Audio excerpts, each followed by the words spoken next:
finding roots of complex numbers. So when you take a look at this new equation, what I want you to realize and connect with are some of the similarities in the equation that we learned about yesterday. Right? So you have your z value, r cosine of theta plus I sine of theta. So that's still your polar trigonometric form. You still have a value of n, which is going to be a positive integer.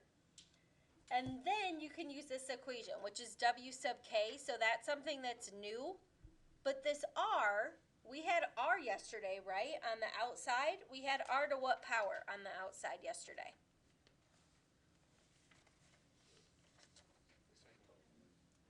The nth power, right? Because we did the roots, because we did the powers yesterday with de Moivre's theorem. Okay, so we were doing the powers. So today we're doing the roots. So I want you to remember, if you just had the square root of some value a, then that would be a to what power? 1/2. So if you have the cube root of a, that's a to the 1/3. So we can verify that the nth root of a is going to be a to the 1 over n power. And if we look at our equation, we have 1 over n. So that makes sense. We're finding the roots of complex numbers, so we're going to have that root notation there. Now the cosine, you have theta plus 2k pi. 2k pi is something that we talked about in chapter 7. Can you tell me what the 2k pi means? The rotation, the one rotation around the circle, right? So if you have 2k pi, that means you can plug in any value for k. So if k was 1, you'd go 1 time around the circle. If it was 2, you'd go twice. And then if it was negative, you could go in the opposite direction, okay, the clockwise direction. Your n is still going to be that integer. And then your theta, we are going to find using the tangent of theta equals b over a. Now, a new thing here is the k, and it says that k is going to start at 0, and then you would go 1, 2, all the way up to n minus 1. So if you have n minus 1, all that means is 1 less than your n value. Okay, so I'm actually going to highlight that part. So your k value is here. So the n minus 1 is going to be 1 less. And that's a than with an a. Okay, so 1 less than your n value. Okay, and this is our new equation. All right, so for example 1, you're going to find the indicated roots, and then you are going to graph the roots in the complex plane. So it says here that we are finding the 6th roots of negative 729. So if we're finding the 6th root, what that means is that your n value is going to equal 6. And we're going to talk about what that means for what we're generating in a little bit. First, we're going to start with writing in polar form. Okay, so your z value is given. Your z value is negative 729. Remember that sometimes it's helpful to put that in a point because every value is a plus bi. So your a value is negative 729. What is your b value?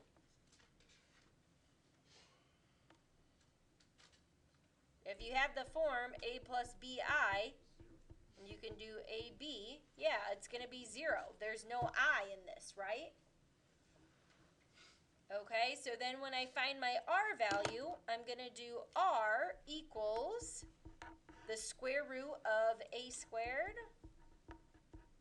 plus b squared. Okay, now remember your r value is always going to be positive. So if I just do the square root of negative 729 squared, what am I going to get? 729. Okay, so that's going to be my r value. Now I'm going to find the tangent. So I know that the tangent of theta is going to be b over a. So in this case, it's 0 over negative 729, which is just going to be 0. So there are two places on your unit circle where the tangent is 0. So if we're thinking of our unit circle, oh, that is a good looking circle. Freehand circle there, people. Yeah, they don't always look that good. Okay, so if I plot negative 729, 0, do we see how it's going to be on the left-hand side of the x-axis? So because it's negative, we're going to be looking on the left side of the x-axis. Okay, so on the left side of the x-axis. So usually we choose a quadrant. If it doesn't have a quadrant, then we want to look at the position. Okay, so you would have two options, because here it would be 0 as well. So it's either 0 or it's going to be pi. Because this is negative, it's going to be pi. Okay, if the 729 was positive, that's when you would use 0. So the position of the point does matter. So now we're going to write this in polar form.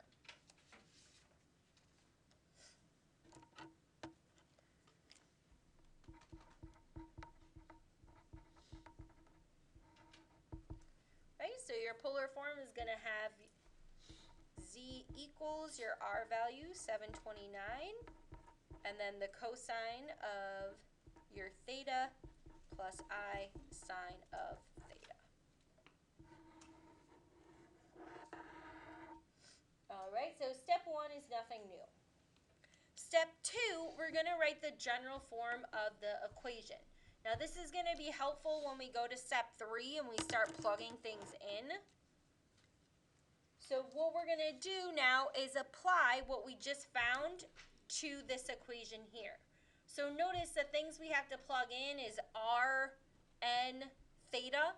Okay, we are going to plug in k, but not right this second. So your general form of the equation is when you're going to plug in your n, which is 6, because we're finding the 6th root, your r, which is 729, which we found in step 1, and then your theta, which is pi that we found in step 1.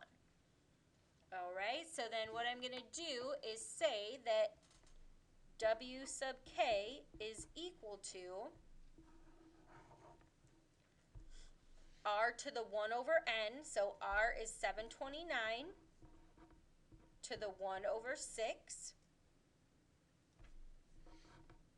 And then I have the cosine of theta plus 2 pi k, so my theta is pi, so it's pi plus 2k pi over 6.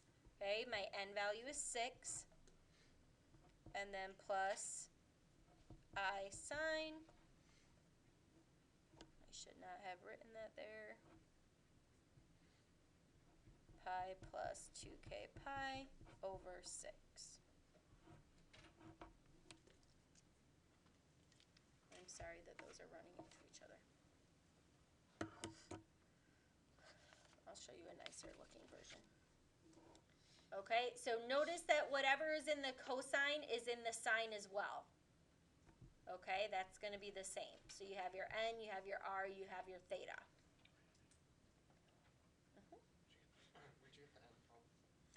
So it'll tell you what the roots are in the original problem. Yep, that's okay. And then for step 3, you are going to generate your roots. So to do this, you are going to replace k with integers, starting with 0 up to n minus 1. So in this case, my n value is what? 6. So I'm going to start with 0 and go up to what number? 5. So I'm going to start with 0, I'm going to go up to 5. You should have n answers for n roots. So in this case, how many roots am I going to have total? I'm going to have 6.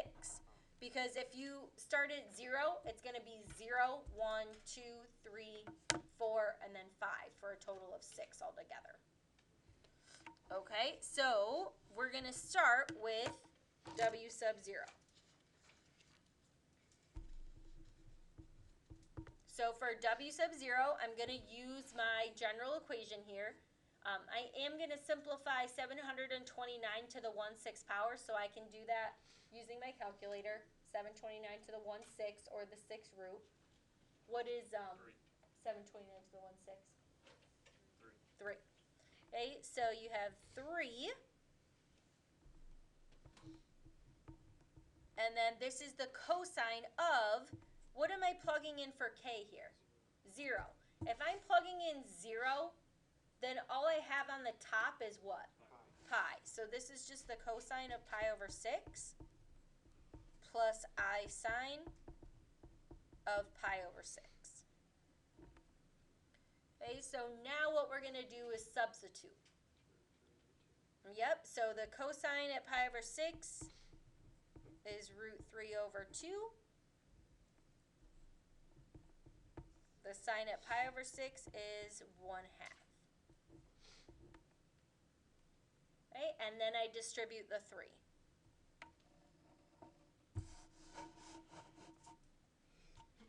Bless you. So I have w sub 0 equals, if I distribute the 3, I have 3 root 3 over 2 plus 3 over 2i.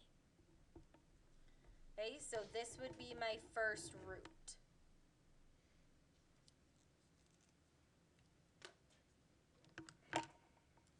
Right, now we're going to do w sub 1. So again, you're going to have 3 in front, and then this is the cosine of pi plus, if I plug in 1, I have 2 pi, and this you can do in your head. I know that. I'm just going to write it out in the first one like this, so if you're looking back at your notes, you know where that comes from. So if you do pi plus 2 pi, what do you get? 3 pi. 3 pi over 6 is going to reduce to? It's going to reduce to what? Pi over 2. Okay, so I'm just going to simplify it here. So then when I go to my next step, I can just go ahead and plug in what I have at pi over 2. And if you need to, you can always draw out a visual. Okay, so here's pi over 2, which is 0, 1. So the cosine is 0 plus, this will be 1, so 1 times I is I. So when you do 0 plus I, you just get I times 3 is going to be 3i.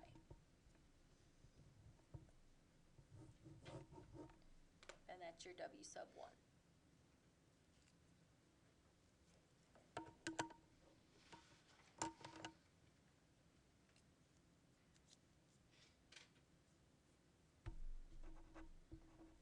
Alright, and then for your w sub 2, you're going to have 3, and then the cosine of, now I'm plugging in 2, so this is pi plus, if I were to plug in 2, I would have how many pi's here? I'll just write it like this. It's 2 times 2 pi over 6.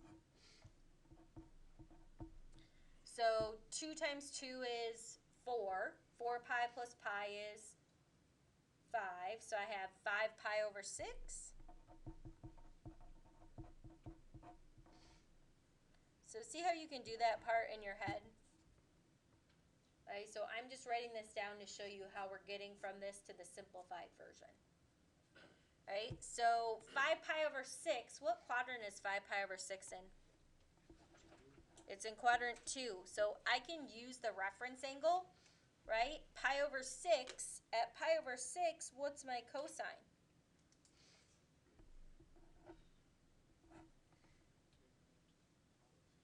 Root 3 over 2, so if it's in quadrant 2, that's when your x becomes negative, so this is negative root 3 over 2.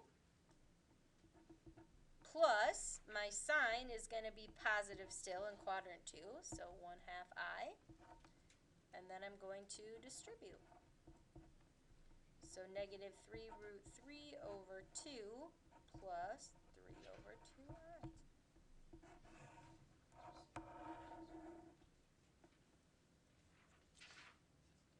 Okay, so I want you to continue and find the rest of those. So you're going to find W sub 3, W sub 4, W sub 5. I'm going to give you some time to do that.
Okay, so remember the highest K value you're going up to is what?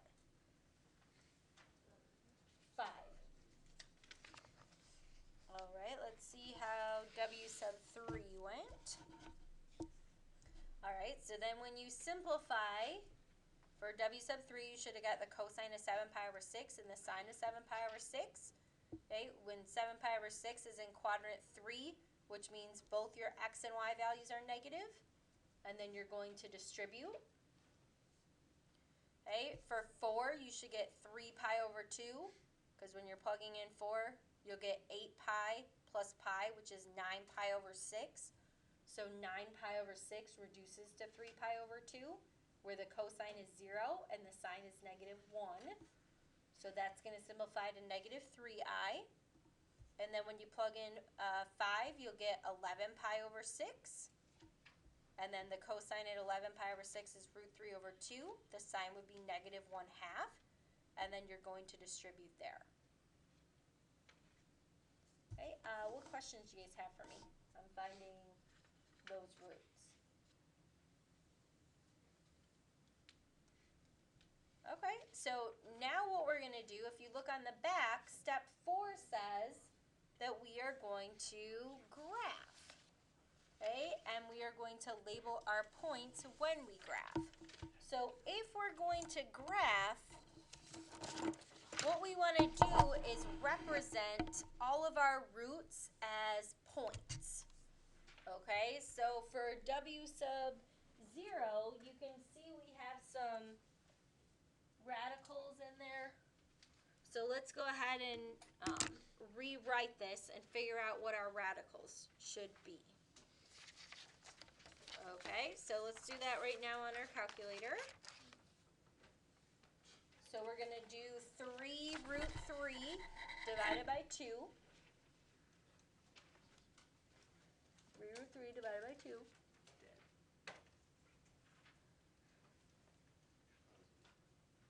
Yusuf, you want to tell me what you get when you do 3 root 3 divided by 2? 2.598. Okay, so we'll just round to the nearest tenth. Okay, good. So for W sub 0, you're going to get 2.6, and then 3 over 2 is just 1.5. Okay, so all we're doing is we're taking our form, which is a plus bi, and we're writing it as a point, just ab, okay, which will help us graph. So then for W sub 1, we have 3i, so that's just going to be 0, 3. For W sub 2, notice that we have that same radical. Okay, we have the negative 3 root 3 over 2, which we already found was 2.6, so this is just going to be negative 2.6, and then positive 1.5.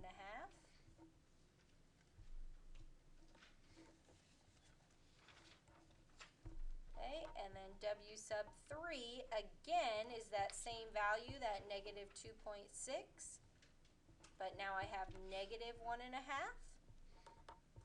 W sub 4 is negative 3i, so it's 0, negative 3. And then W sub 5 is the 3 root 3 over 2, which is the 2.6, negative 1.5. So that's kind of nice that you are using that same decimal value that you found over and over again. So now we're going to plot these and we're going to label them. So when I do this, I first plot my points in pencil. So for W sub 0, I have 2.6, 1.5. So 1, 2, here's about 0.6, and then 1.5. And then you're going to label it. So W sub 0. For W sub 1, you have 0, 1, 2, 3. So that's your W sub 1. W sub 2 is negative 2.6, and then 1.5. So you can see that these 2 points are what? What would we call them? Yeah, they're symmetrical. Okay, and then we have negative 2.6, negative 1.5, which again, those are going to be symmetrical. Now we have 0, negative 3, and then we have 2.6, 1.5.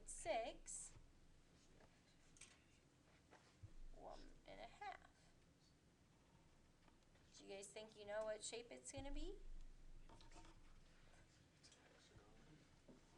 No? It's a circle. Okay, so whenever you graph these, your shape should be a circle.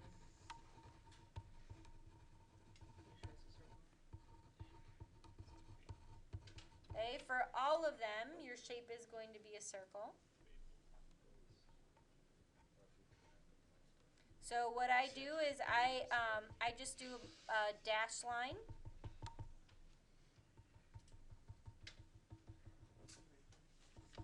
To make my circle. And then once I do my dash line, then I can highlight it.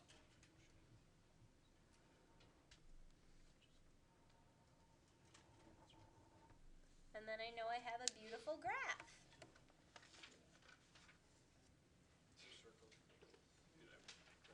Okay, so then for part B, we're going to do the same thing, except for part B, it says that we are going to find what roots for part B? The cube roots.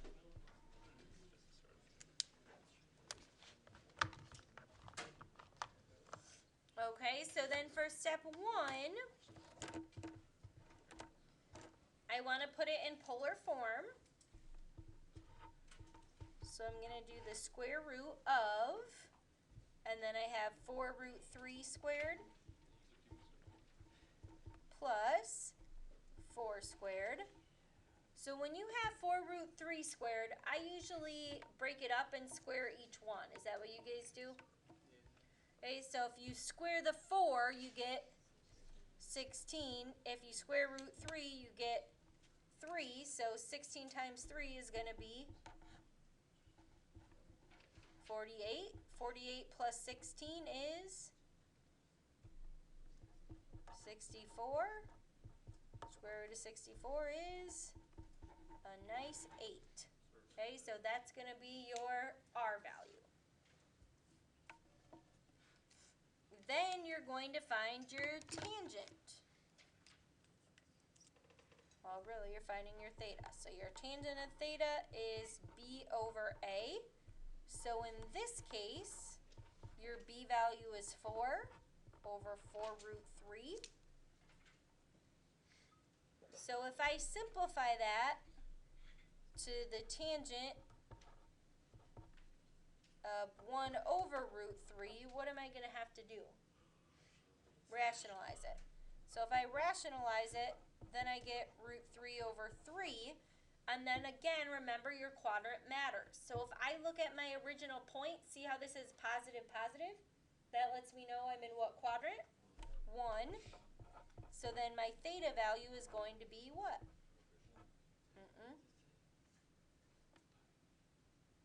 Yeah, it's going to be pi over something. Pi over 6. Okay, remember it goes root 3 over 3, 1, and then root 3. Okay, so your theta is pi over 6. So then we're going to write this in polar form.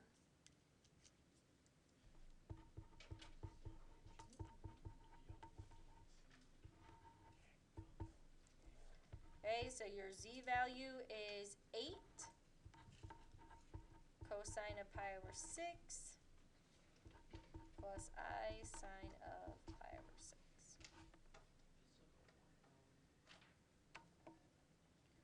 All right, and then we're going to go to step 2, which is writing your general form.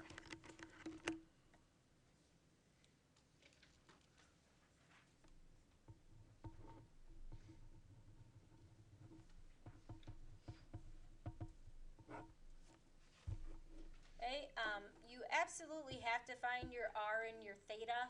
If it doesn't tell you to write it in polar form, you don't necessarily have to write it in polar form, but I really find the general form helpful so I can do mental math in step 3. So I have W sub K. Remember, K is going to change, which is why we just leave K out of this for now. And then my R value is 8 to the 1/3. And then I have the cosine of my theta value, which is pi over 6 plus 2k pi over 3. Why is this over 3? That's your root. Okay, and then the sign is the same. You have the pi over 6 over 2k pi divided by 3. Okay, so now I can simplify and I can apply my different k values. So that's going to take us to step 3. Let's see this. Okay, so step 3, is that hard to see? Your cube roots. Okay, so if you're doing your cube roots, your k value is going to start at what? 0. And it'll be 0, 1, 2, not 3. Okay, so you should have 3 total. So 0, 1, 2 is going to give you 3. So it's all the way up to n minus 1. So 3 minus 1 is going to be 2. All right, so we do W sub 0, I'm going to use my general form here. So 8 to the 1/3 is what? 2. And then I have the cosine of, if I plug in 0, I just have pi over 6 divided by 3. And what is pi over 6 divided by 3? Pi over what? What's pi over 6 divided by 3? Maybe I should write it like this first.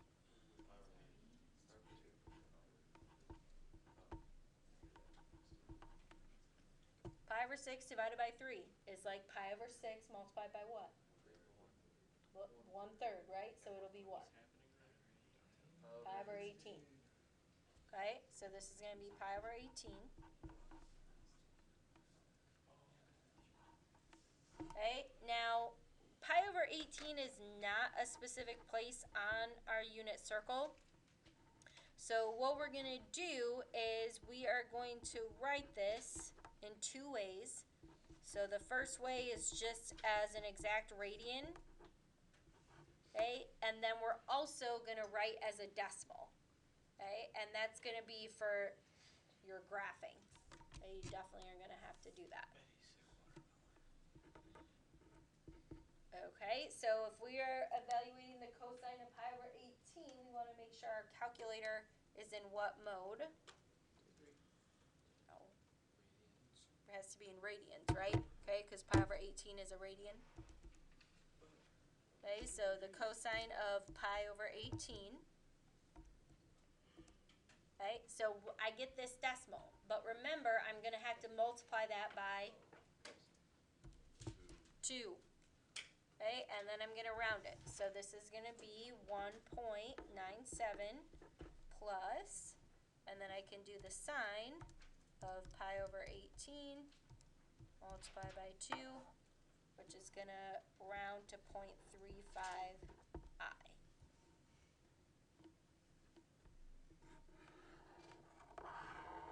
Okay, so you want both of those for w sub 0.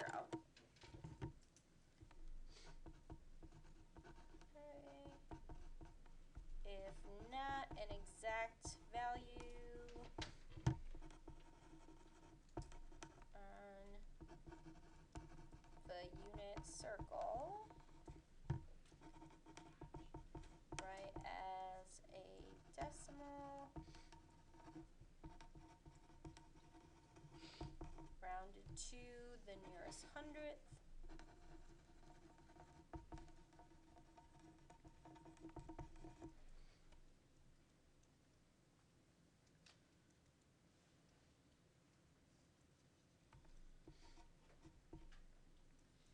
And also in exact radians.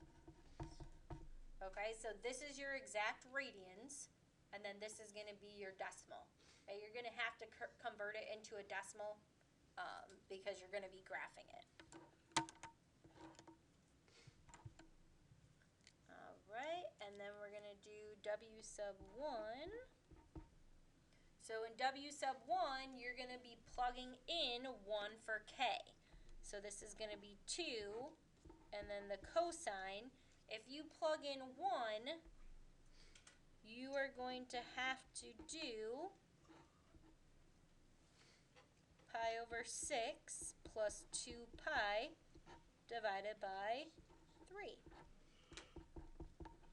So I like to simplify that now. And you can do that with mental math, because what is the denominator going to have to be?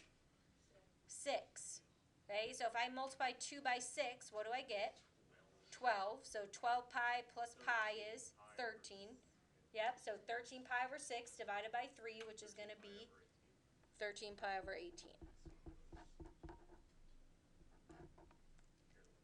Okay, so again, all you're doing, if you do pi over 6 plus 2 pi divided by 3, it's just like pi over 6 plus, get your common denominator, 12 pi over 6 divided by 3, which is 13 pi over 6 divided by 3, which is 13 pi over 6 times 1/3, and that's how you're getting your 13 pi over 18. Okay, so we've been working on this for a while, right? Getting your common denominator, adding. Yeah, we did a lot with the half angle formulas, right? Dividing by 2, multiplying by half. Okay, so the 13 pi over 18. So that's where this comes from. And then we're going to, again, write this in 2 ways. So we have the 2 cosine of 13 pi over 18 plus I sine of 13 pi over 18. And then we're also going to write it as a decimal. Okay, so if I do the cosine of 13 pi divided by 18, and then multiply that by 2,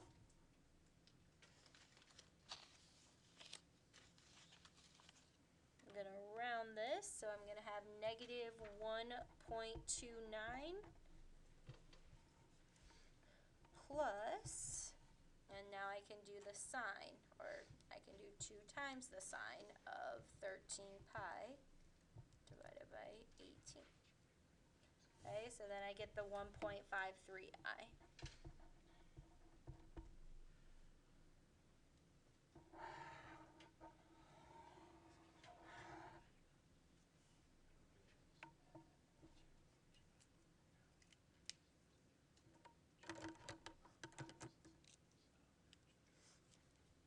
Okay, now we're going to do w sub 2, so you're going to have 2,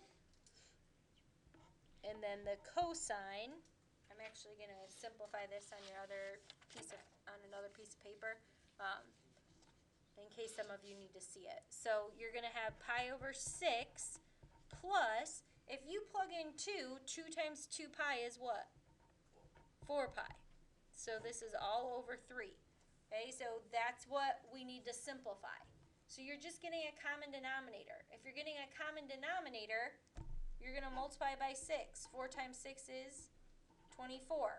So you're going to have 25 pi over 6, and when you divide that by 3, you get 25 pi over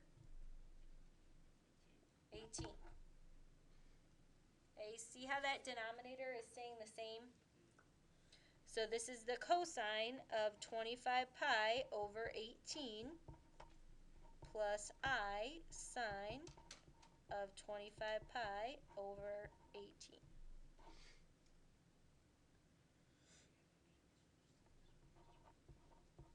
Alright, and then we're going to convert that to a decimal. So 2 cosine of 25 pi divided by 18 is going to give you negative 0.68.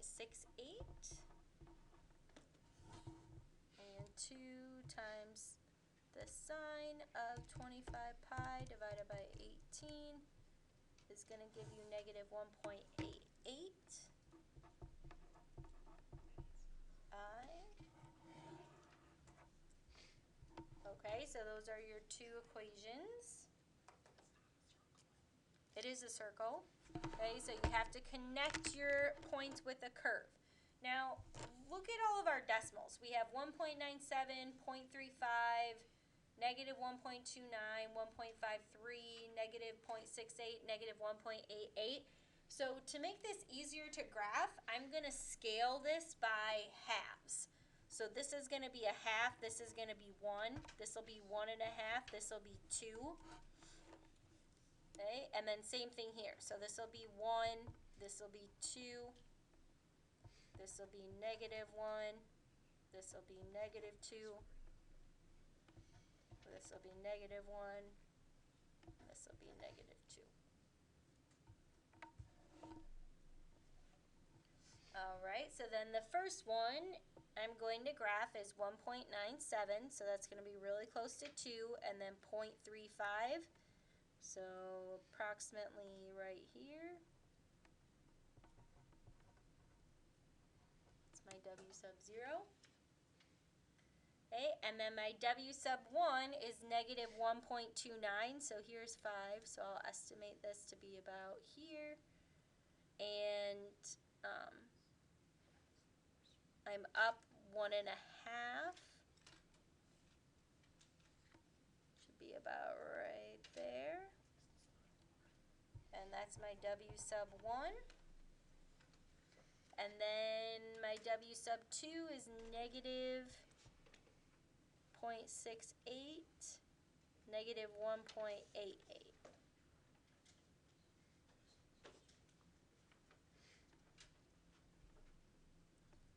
And that's my W sub 2. Okay, so I have these 3 points that I just have to connect with a curve. And it will be my circle.